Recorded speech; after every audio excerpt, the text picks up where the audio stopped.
Hello viewers, আসসালামু আলাইকুম। আশা করি আপনারা সবাই ভালো আছেন। একে টেকনোলজি চ্যানেলের পক্ষ থেকে আপনাদের সাথে রয়েছি আমি আসাফ।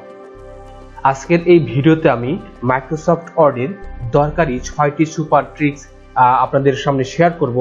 তো আশা করি ভিডিওটি না টেনে সম্পূর্ণ দেখবেন। এছাড়াও আপনি যদি আমার চ্যানেলে নতুন হয়ে থাকেন তাহলে চ্যানেলটি সাবস্ক্রাইব করে পাশে থাকা বেল বাটনে প্রেস করুন। তো চলেন ভিডিও শুরু করি। তো আমি আমার এই ভিডিওতে আমি আপনাদের সামনে যে 6টি ট্রিক্স শেয়ার করব সেটি প্রথমে আলোচনা করতেছি। যেমন প্রথমে হচ্ছে আপনারা দেখতে পাচ্ছেন এখানে আমরা শিখবো হচ্ছে এমএস ওয়ার্ডকে কিভাবে আমরা ডার্ক মোড করতে পারি, অর্থাৎ আমি আমার প্রয়োজন অনুযায়ী আমার ইন্টারফেসটা চেঞ্জ করতে পারি কিভাবে সেই সম্পর্কে আমি আলোচনা করব। তো 2 নম্বরে হচ্ছে কিভাবে একটি পেজের আর্টিকেলের মাঝখানে লাইন আনবেন, অর্থাৎ আমরা আমাদের যে বর্ডারের যে কাজগুলো করেছি সেগুলো আমরা কিভাবে আর্টিকেল অর্থাৎ লাইনের মাঝখানে আমরা কিভাবে দিতে পারি। 3 নম্বর হচ্ছে একটি ডকুমেন্টে অনেক পেজ থাকলে, অর্থাৎ আপনাদের ডকুমেন্টে যদি অনেকগুলো পেজ থাকে সেই ক্ষেত্রে আপনি আলাদাভাবে একটা পেজকে ল্যান্ডস্কেপ করবেন কিভাবে অথবা পোর্ট্রেট করবেন কিভাবে।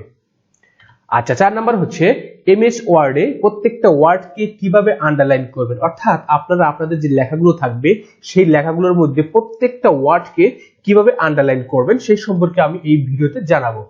5 নাম্বার হচ্ছে কিভাবে নিজের পছন্দের ফন্ট ডিফল্ট হিসেবে সিলেকশন করবেন, অর্থাৎ আমরা যখন যে লেখাগুলো শুরু করি সেখানে কিন্তু ক্যালিব্রি নামে একটা ফন্ট থাকে, এটা কিন্তু ডিফল্ট ভাবে থাকে। তো আপনি আপনার প্রয়োজন মতো কোন ফন্টটা, যে পছন্দের যে ফন্টটা থাকে সেই ফন্টটা আপনি সিলেক্ট করে দিতে পারেন। ওকে, এবং শেষে হচ্ছে মিনি টুলবারের ব্যবহার সম্পর্কে জানতে পারবেন। কারণ হচ্ছে মিনি টুলবার ব্যবহার করে আপনাদের যে কাজগুলো থাকে অতি দ্রুত সময়ের মধ্যে করতে পারবেন। ওকে, তো চলেন আমরা এখন ভিডিওতে চলে যাই। আচ্ছা, তো আমি মাইক্রোসফট ওয়ার্ডের প্রথম যে ট্রিক্সটা সেটা আমি আপনাদের এখন দেখাবো আমরা কিভাবে ডার্ক মোড করতে পারি। আপনারা দেখতে পাচ্ছেন আমার এখানে যে ওয়ার্ড ডকুমেন্ট অন করা আছে একটু কালারফুল, দেখেন এখানে কিন্তু একটু কালারফুল দেওয়া আছে। তো আমি এই ডার্ক মোডটা কিভাবে করব সেটা আমি আপনাদের এখন দেখাচ্ছি। ডার্ক মোড করতে গেলে আমাকে সর্বপ্রথম যে কাজটি করতে হবে, আপনাকে চলে যেতে হবে ফাইল থেকে আপনারা চাইলে কিন্তু অ্যাকাউন্টস থেকে করতে পারেন। তো অথবা আমরা আমাদের যে অপশনসটা দেখতে পাচ্ছি এই অপশনসে ক্লিক করব। এগুলো কিন্তু ফাইলের সাব মেনু বলে, তো আমরা এই সাব মেনু অপশনসে ক্লিক করব। ক্লিক করার পর আমরা জেনারেলে থাকবো। জেনারেল থেকে এইখানে একটা অপশন লেখা দেখতেছেন যে অফিস থিমস। এই অফিস থিমস এর এইখানে দেখেন লেখা আছে কি কালারফুল। ক্লিক করবেন। ক্লিক করার পর আপনারা দেখবেন যে 3টা অপশন লেখা আছে কালারফুল, ডার্ক গ্রে এবং হোয়াইট। তো আমরা চাইলে এখান থেকে ডার্কের মধ্যে ক্লিক করলাম, দেন ওকেতে ক্লিক করলাম। আমরা দেখতে পাচ্ছেন আমার কিন্তু মাইক্রোসফট ওয়ার্ডের ইন্টারফেসটা কিন্তু ডার্ক মোডে চলে আসছে। ওকে, এরপর আমি আবার ফাইলে ক্লিক করব। আমরা এখান থেকে অপশনসে ঢুকবো। ঢোকার পরে আমি এইখান থেকে অর্থাৎ অফিস থিমস এখানে ক্লিক করে আমরা এখান থেকে হোয়াইটে ক্লিক করব, দেন ওকে। আপনারা দেখতে পাচ্ছেন আমাদের কিন্তু এখানে আর কিন্তু কালার নেই, আমাদের কিন্তু পুরোটা ইন্টারফেস কিন্তু হোয়াইট হয়েছে। তো আমি আবার আগের অবস্থায় নিয়ে আসবো। ফাইলে ক্লিক করব, অপশনসে ঢুকবো। জেনারেল থেকে আমরা যাবো কোথায়, অফিস থিমস এখানে ক্লিক করে আমরা যেরকম রেখেছিলাম অর্থাৎ কালারফুলে ক্লিক করে দেন ওকেতে ক্লিক করব। আপনারা দেখতে পাচ্ছেন আমার মোডটা কিন্তু আগের অবস্থায় চলে আসছে। ওকে, তো এখন আমি আপনাদের সামনে 2 নাম্বার ট্রিক্সটি শেয়ার করব। তো সেটি হচ্ছে আমরা কিভাবে আর্টিকেলের মাঝখানে একটা লাইন দিতে পারি। তো এটা দিতে গেলে আমাকে দেখেন সর্বপ্রথম হচ্ছে আমি জাস্ট কিন্তু এইখানে কার্সরটা রাখবো, রেখে আমি 3টা হাইফেন ইউজ করব। 1 2 3 3টা হাইফেন ইউজ করার পর আমি যখন এন্টার প্রেস করব আপনারা দেখতে পাচ্ছেন এখানে কিন্তু আমার একটা মাঝখানে কিন্তু লাইন চলে আসছে। তো আপনারা এভাবেও ইউজ করতে পারেন, অথবা কাজটা আমরা শুরুতে রেখে আমি যদি 3টা স্টার ইউজ করি দেন এন্টার প্রেস করি তাহলে দেখেন কিন্তু আমাদের লাইনটা কিন্তু এইরকম স্টাইল দিয়ে চলে আসছে। তো আপনি যদি এই কাজটা করতে চান তাহলে আপনারা কিন্তু এই বর্ডার থেকে কিন্তু এগুলো করতে পারেন। এখন যদি আমি এটাকে রিমুভ করে দিতে চাই, এটাকে সিলেক্ট করে আমি যদি এখানে ক্লিক করি নো বর্ডার দিই তাহলে কিন্তু আর কোনো বর্ডার থাকবে না। আপনারা কিন্তু এগুলো অবশ্যই এখান থেকেও করতে পারবেন। বর্ডারসে ক্লিক করবেন, ক্লিক করে দেখেন এখানে লেখা আছে ইনসাইড বর্ডার, এই অপশনে ক্লিক করলে কিন্তু আপনারা এরকম ভাবে বর্ডার ইউজ করতে পারবেন। আবার বর্ডারটা রিমুভ করার জন্য এখানে ক্লিক করবেন, ক্লিক করে নো বর্ডার সেক দিবেন, এখান থেকে আগের অবস্থায় চলে আসবে। ওকে, তো এখন আমি 3 নাম্বার ট্রিক্সটা আপনাদের সামনে শেয়ার করব। সেটা হচ্ছে আমরা কিভাবে প্রত্যেকটা পেজে ল্যান্ডস্কেপ বা পোর্ট্রেট তৈরি করতে পারি। তো ধরেন হচ্ছে আমার এই 1 নাম্বার পেজটা মানে পোর্ট্রেট থাকবে এবং আমি আমার এই 2 নাম্বার পেজটাকে কি করব, ল্যান্ডস্কেপ করব। তো ল্যান্ডস্কেপ করার জন্য যে পেজটার ভিতরে ল্যান্ডস্কেপ করবেন সেটা হচ্ছে সেই টেক্সটটাকে কি করবেন, সিলেক্ট করবেন। তো সিলেক্ট করার পর আপনি চলে যাবেন কোথায়, লেআউট ট্যাবে। তো আপনারা দেখতে পাচ্ছেন পেজ সেটআপ যে গ্রুপ আছে সেখানে দেখেন একটা ডায়লগ বক্স লঞ্চ করা আছে, অর্থাৎ নিম্নমুখী যে অ্যারো চিহ্নটা আছে এই অ্যারো চিহ্নতে ক্লিক করবেন। ক্লিক করার পর পেজ সেটআপ ডায়লগ বক্স চলে আসবে। তো এইখান থেকে আমাদের কাজ করতে হবে। যেমন আমি এখান থেকে ওরিয়েন্টেশনে জাস্ট আমি ক্লিক করি, অর্থাৎ এখানে কিন্তু ওরিয়েন্টেশন দুইটা আছে, পোর্ট্রেট এবং ল্যান্ডস্কেপ। তো পোর্ট্রেট তো আমাদের দেওয়াই আছে, আমি করব কি ল্যান্ডস্কেপ ক্লিক করব। ক্লিক করার পর এই অবস্থায় যদি আমি ওকে দিই তাহলে কিন্তু প্রত্যেকটা পেজে কিন্তু ল্যান্ডস্কেপ হয়ে যাবে। কিন্তু আমার কিন্তু বিষয়টা সেটা না, আমি কিন্তু আমার যে সিলেক্টেড যে টেক্সট আছে, অর্থাৎ যেটা আমি সিলেক্ট করছি সেই পেজটাই যেন কি হয়ে যায়, ল্যান্ডস্কেপ হয়ে যায়। তো এটা করার জন্য আমাকে দেখেন লেখা আছে কি, এখানে অ্যাপ্লাই টু এই অপশনের মধ্যে যেতে হবে। এখানে ক্লিক করবেন, ক্লিক করার পর হোল ডকুমেন্টস মানে হচ্ছে কি প্রত্যেকটা পেজই কিন্তু হয়ে যাবে। আর সিলেক্টেড টেক্সট মানে হচ্ছে সিলেক্ট মানে যেটা আমরা টেক্সটটা সিলেক্ট করছি সেই টেক্সটটাই আমাদের সেই পেজটাই কি হয়ে যাবে, ল্যান্ডস্কেপ হয়ে যাবে। তো এখানে সিলেক্টেড টেক্সট দিয়ে আমরা যা শুধু ওকেতে ক্লিক করব। ওকেতে ক্লিক করার পর আপনারা দেখতে পাচ্ছেন, আমি যদি একটু জুমটা কমিয়ে দিই আপনারা দেখতে পারবেন যে এখানে কিন্তু দেখেন আমার এই পেজটা কিন্তু কি হয়ে গেছে, ল্যান্ডস্কেপ হয়ে গেছে। এবং এগুলো কিন্তু আমার পোর্ট্রেট আছে, এই যে এগুলো, ঠিক আছে। তো এভাবে কিন্তু আপনারা চাইলে কিন্তু প্রত্যেকটা পেজে কিন্তু আপনারা এভাবে আলাদাভাবে কি করতে পারবেন, ল্যান্ডস্কেপ করতে পারবেন। আমি যদি এখান থেকে আন্ডার দিয়ে আগের অবস্থায় ফিরে আসি তাহলে আপনারা দেখতে পাচ্ছেন আমার চলে আসছে। তো এই ক্ষেত্রে আমরা যদি লেখাগুলোকে ডিলিট করে দেই তাহলে এখন যদি আমি কন্ট্রোল এন্টার দিয়ে তিনটা পেজ দিই, দেখেন আমি চাচ্ছি কি এখন কিন্তু আপনার এই ডকুমেন্টে কিন্তু কোনো লেখা নেই।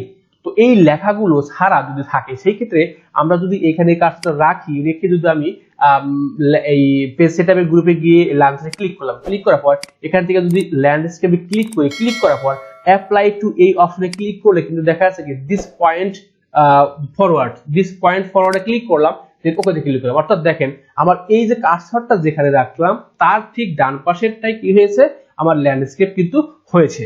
আমি আবার আন্ডু দিচ্ছি, যেমন ধরেন হচ্ছে আমার কার্সরটা এখন 1 নম্বর পেজে আছে। তো আমি জাস্ট শুধু এখান থেকে আবার সেভ এখানে যাব, যাওয়ার পর এখান থেকে আমি ল্যান্ডস্কেপ করব এবং এখান থেকে অ্যাপ্লাই টু থেকে দিস পয়েন্ট ফরওয়ার্ড এখানে ক্লিক করব এবং ওকে ক্লিক করব। তাহলে দেখতে পাচ্ছেন যে আমার 1 নম্বর পেজটা কিন্তু হলো, অর্থাৎ কার্সর যেখানে আছে তার থেকে কিন্তু একেবারে ডান পাশে যতগুলো পেজ আছে সবগুলো কিন্তু কি হয়ে গেছে, আমার ল্যান্ডস্কেপ হয়েছে। ওকে, আমি আন্ডু দিলাম। আমি যদি কার্সরটা একবার শেষের পেজে রাখি তাহলে শুধু এই পেজটাই হবে, অর্থাৎ কার্সরের বাম দিক থেকে আর ল্যান্ডস্কেপ হবে না। যেমন আমরা এখানে ক্লিক করব, ক্লিক করার পর ল্যান্ডস্কেপ ক্লিক করলাম, অ্যাপ্লাই টু এখানে ক্লিক করে আমি দিস পয়েন্ট ফরওয়ার্ডে ক্লিক করব। ওকে, আপনারা দেখতে পাচ্ছেন আমার শুধু 3 নম্বর পেজটাই কিন্তু কি হয়ে গেল, ল্যান্ডস্কেপ হয়ে গেল। এবং কার্সরের বাম দিকে যে পেজগুলো ছিল সেই বা কার্সরের যে উপরে যে পেজগুলো ছিল সেই পেজগুলো কিন্তু আর আমার ল্যান্ডস্কেপ হবে না। অর্থাৎ কার্সরের ঠিক ডান পাশ থেকে শুরু করে যতগুলো পেজ থাকবে যদি কোনো লেখা না থাকে সেই ক্ষেত্রে কিন্তু আমার সবগুলো পেজে কিন্তু ল্যান্ডস্কেপ হয়ে যাবে।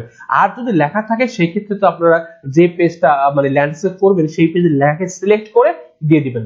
ওকে, তো আমি আন্ডু দিয়ে আবার ব্যাগে আসলাম।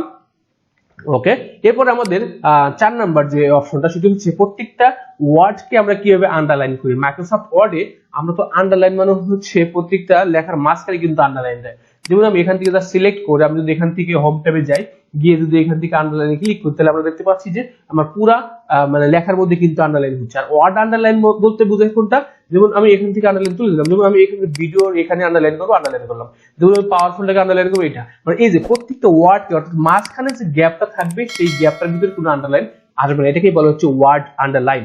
তো এই কাজটা করার জন্য আমি যে কাজটি করবো সর্বপ্রথম হচ্ছে যতটুকু কাজ করবেন ততটুকু সিলেক্ট করে নেবেন। করার পর আপনারা যাবেন কোথায়, এই ফন্ট গ্রুপের ডায়লগ বক্স লাঞ্চারে যাবেন, অথবা এখানে ক্লিক করবেন। ক্লিক করার পর এখানে দেখেন লেখা আছে কি মোর আন্ডারলাইনস, এখানে ক্লিক করবেন। ক্লিক করলে কিন্তু ফন্ট ডায়লগ বক্সটা চলে আসবে। এখান থেকে যাবেন হচ্ছে আন্ডারলাইন স্টাইল, এই অপশনে ক্লিক করবেন। ক্লিক করার পর এখান থেকে লেখা আছে কি ওয়ার্ডস অনলি, এই অপশনে ক্লিক করবেন, দেন ওখানে ক্লিক করবেন। আপনারা দেখতে পাচ্ছেন সুন্দর একটি কাজ, সেটি হচ্ছে প্রত্যেকটা ওয়ার্ডকে আন্ডারলাইন করে দিয়েছে। তো আমরা কিন্তু এভাবে করতে পারি। আমরা আবার রিমুভ করবো, এখানে ক্লিক করে আমরা জাস্ট আন্ডারলাইন স্টাইল থেকে নাম দেবো, দেন ওকে ক্লিক করলে কিন্তু আবার চলে যাবে। তো আন্ডারলাইনের কিবোর্ড কমান্ড যদি কারো জানা থাকে সেক্ষেত্রে কিন্তু আপনাদের কাজগুলো কিন্তু সহজ হবে। যেমন কন্ট্রোল শিফট ডাব্লিউ যদি প্রেস করেন তাহলে কিন্তু আমাদের প্রত্যেকটা ওয়ার্ডকে আন্ডারলাইন করবে, আর যদি কন্ট্রোল শিফট ডাব্লিউ আবার প্রেস করেন তাহলে আবার কিন্তু রিমুভ হয়ে যাবে। আর যদি বোল্ড করবে কন্ট্রোল ইউ প্রেস করেন তাহলে কিন্তু প্রত্যেকটা মানে একেবারে পুরো ডকুমেন্টটাই কিন্তু আমার কি হয়ে যাবে, আন্ডারলাইন হয়ে যাবে। আমি আবার কন্ট্রোল ইউ দিলে নরমাল হয়ে যাবে। ওকে, তো এরপর হচ্ছে কি পছন্দের ফন্ট, অর্থাৎ আমরা আমাদের যে ফন্ট গুলো ব্যবহার করি সেই ফন্টটা ডিফল্ট হিসেবে আমরা কিভাবে সেভ রাখতে পারি। তো আমরা কিন্তু ডিফল্ট ভাবে ফন্ট পাই কি ক্যালিব্রি ফন্ট এবং 11 ফন্ট সাইজ পাই। তো আমি চাইলে কিন্তু আমরা যেহেতু আমাদের যে টাইমস নিউ রোমান ফন্ট বা এরিয়াল ফন্ট এগুলো কিন্তু ফন্ট দিয়ে কিন্তু আমরা লিখে থাকি। তো আমি চাচ্ছি কি যে আমি যখনই মাইক্রোসফট ওয়ার্ডটা অন করব তখনই আমাদের টাইমস নিউ রোমান এই ফন্টে আসবে এবং ফন্ট সাইজ 14 আসবে। তো এইভাবে কিন্তু আমি চাইলে আমরা ডিফল্ট ভাবে কিন্তু এগুলো সেটআপ করতে পারি। তো সেটা আমরা কিভাবে করব? তো আমরা চলে যাব কোথায়, ফন্ট ডায়লগ বক্স লাঞ্চারে গিয়ে দেখেন এখানে যে ফন্ট ডায়লগ বক্স আসছে এখান থেকে আমরা কি ফন্ট ইউজ করব, আমরা Times new Roman font use করব, TIM। দেখেন আমরা দেখতে পাচ্ছি যে এই যে টাইমস নিউ রোমান ফন্ট এবং ফন্ট সাইজ কিন্তু আমি একটু বাড়িয়ে দেব, সেটা হচ্ছে 14 সাইজ। এবং এইখানে একটা লেখা দেখবেন যে সেট অ্যাজ ডিফল্ট। তো জাস্ট এখানে ক্লিক করবেন, ক্লিক করার পর এখানে দেখেন লেখা দিস ডকুমেন্টস অনলি, অর্থাৎ আপনি কি শুধু এই ডকুমেন্টেই করতে চান নাকি প্রত্যেকটা ডকুমেন্ট, অর্থাৎ আপনি যখনই মাইক্রোসফট ওয়ার্ড অন করবেন তখনই যেন এই অপশনটাই থেকে যায়। তো আমরা যদি এখানে জাস্ট অল ডকুমেন্টে দিয়ে জাস্ট ওকে ক্লিক করি আমরা দেখতে পাচ্ছেন সবগুলাই টাইমস নিউ রোমান হয়েছে এবং 14 ফন্ট হয়েছে। এবং যদি কন্ট্রোল এন দিয়ে বা নতুন একটা ডকুমেন্ট নেই সেক্ষেত্রে কিন্তু দেখেন আমাদের কিন্তু এই ইয়াটাই চলে আসছে। তো আমি যদি আবার সেম ভাবে আমরা এখন যখনই কন্ট্রোল এল দিব তখনই দেখেন আমরা প্রত্যেকটা ডকুমেন্টে কিন্তু এই টাইপস নিউ রোমান ফন্ট এবং ফন্ট সাইজটা 14 চলে আসছে। তো এখন যদি আমি আবার আগের অবস্থা আনতে চাই তাহলে আবার এখানে ক্লিক করব, ক্লিক করার পর আমরা আমাদের যে ফন্টটা সেটাকে ক্যালিব্রি ফন্ট দিয়ে দিব, ক্যালিব্রি ফন্ট, এবং এখান থেকে আমরা ফন্ট সাইজটা 11 দিয়ে দিব, রেগুলার ফন্ট থাকবে, দেন সেট অ্যাজ ডিফল্ট। এবং এখানে সেম ওই অপশনটি আসবে, আপনি অল ডকুমেন্টসে ক্লিক করবেন, ওকেতে ক্লিক করবেন, তাহলে দেখতে পাচ্ছেন আমার সেই সেম আগের অবস্থায় চলে আসছে। এখন আমি যখনই ইন্টারফেস কন্ট্রোল ইন্টারফেস করব তখন দেখব যে আমার এই ক্যালিব্রি ফন্ট এবং আমাদের ফন্ট সাইজ 11 আছে। ওকে, তো এবং আমি এখন ডকুমেন্টে ক্লোজ করে দিচ্ছি, সবগুলো ডকুমেন্ট ক্লোজ করে দিচ্ছি, এখানে ক্লোজ দিলে কিন্তু আমাদের এই ডকুমেন্টগুলো ক্লোজ হয়ে যাবে। আচ্ছা, এখন আমি যে কাজটি করব সেটি হচ্ছে অনেক ইম্পর্টেন্ট একটি কাজ, সেটা হচ্ছে আপনারা যখন আমরা যখন কোনো লেখা কাজ করি, যেমন এখান থেকে আমি কোনো যখন কাজ করব আমরা এখান থেকে কিন্তু করতে পারি, কিন্তু আমি যখন এই কাজগুলো সিলেকশন করি, সিলেকশন করার পরে আমি যদি কার্সারটা ছেড়ে দিই অর্থাৎ মাউস পয়েন্টারটা ছেড়ে দিই তখন এই পাশে একটা অপশন চলে আসে, এটাকেই বলা হচ্ছে মিনি টুলবার। এই মিনি টুলবার আমি যখনই যেখানে সিলেক্ট করি যে কাজই করি না কেন কিন্তু এখানে কিন্তু সেই কন্ট্রোলটাই এখানে চলে আসতেছে। তো আপনি চাইলে এখান থেকে আবার সেম ফন্ট সাইজটা বাড়িয়ে দিতে পারবেন, আপনি চাইলে এখান থেকে ফন্ট কালার করে দিতে পারবেন, সবগুলো কিন্তু এগুলো করতে পারবেন। তো এটা হচ্ছে মিনি টুলবার। তো এইটা যদি আপনাদের অনেক সময় যদি না আসে তাহলে বুঝবেন কোনো একটা অপশন অফ আছে, আর যদি আসে তাহলে সেক্ষেত্রে কোথা থেকে আসে সেটা আমরা এখন আপনাদের দেখাবো। ওকে, তো এই কাজগুলো করার জন্য আমাকে যে কাজটি করবো, আমি আন্ডু দিয়ে আগের অবস্থায় ফিরে আসলাম। তো এটা করার জন্য আমাকে যে কাজটি করতে হবে, আপনি যাবেন হচ্ছে ফাইল থেকে এখানে লেখা দেখবেন অপশনস থেকে একেবারে শুরুতে অর্থাৎ জেনারেলি কিন্তু দেখবেন লেখা আছে show mini toolbar on selection. তো আমি যদি এটার ভিতরে টিক চিহ্নটা তুলে দিই এবং আমি যদি ওকেতে ক্লিক করি, এখন যদি আমি কোনো কিছু সিলেকশন করি আমরা দেখতে পাচ্ছি এখানে কিন্তু আর কোনো আমাদের সেই মিনি টুলবার যেটা আসছিল সেটা কিন্তু আর নেই। তো সেক্ষেত্রে কিন্তু আমাদের কাজগুলো করতে একটু স্লো হতে পারে। তো আমরা যদি আমাদের এই কাজগুলো মিনি টুলবার অন রেখে কাজ করি তাহলে কিন্তু মিনি টুলবার দিয়ে কিন্তু আমি সেই কাজগুলো সম্পাদন করতে পারবো। ওকে, তো আমি যদি আবার সেটাকে নিয়ে আসতে চাই, যেমন এখানে ফাইলে ক্লিক করব, অপশনসে ঢুকবো, এরপরে জেনারেল থেকে আমরা show mini toolbar one selection, just এখানে টিক চিহ্ন মারবো, দেন ওকেতে ক্লিক করব। এখন যদি আমি কোনো কাজ করতে যাবো সিলেকশন করি তখন আমি দেখবো যে আমার এই টুলবারটা কিন্তু মিনি টুলবারটা কিন্তু এখানে শো হয়েছে। এখন আপনি চাইলে এখানে বোল্ড করতে পারেন, ইটালিক করতে পারেন, আন্ডারলাইন করতে পারেন, সব কাজই কিন্তু এখান থেকেই করতে পারবেন। তো ওকে, তো আশা করি আজকের এই ভিডিওটা আপনাদের কার্যক্ষেত্রে অনেক উপকারে আসবে। তো যদি কাজে লাগে তাহলে সবাই লাইক, কমেন্টস এবং শেয়ার করে অন্যকে দেখার সুযোগ করে দিন। তো আজকের মতো ক্লাস এ পর্যন্তই। সবাই ভালো থাকবেন, সুস্থ থাকবেন, খোদা হাফেজ।